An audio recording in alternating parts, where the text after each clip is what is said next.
Good day mga idol. Kabit na nga pala natin ventilated disc ni Haras. Ayan. At eri nga pala yung kanyang spacer. Ayan.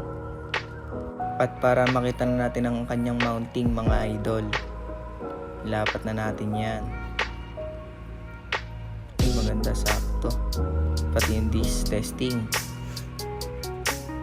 Ayan, maganda yung fittings. Ngayon, bili muna tayong tornilyo doon, kila Kalbo.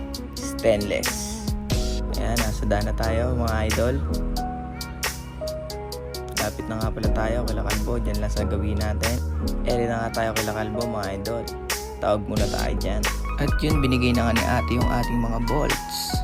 Medyo may konting adjustment lang kasi hindi siya pasok sa butas. Ayan, ayun yung isa, yung ordinary, pasok.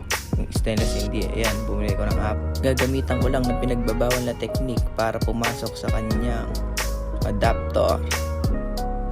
Ayun o, grinder o. Tsaka bareya ng baon. Pit. At ayan mga idol, ganyan lang yung process na ginawa ko. Tinabasan ko yung gilid, tsaka yung taas. Para pumasok sa ating adapter, ayan, pasok na mga idol. Ikakabit na natin yan sa ating hub. Yun no, mga idol, pit na pit. Kabit na natin this para matapos na. Yun no, pogi. At yun na nga mga idol, napaka-pogi ng ating rib set. Yun no. At papalaw na nga ng ating page mga idol. Thank you.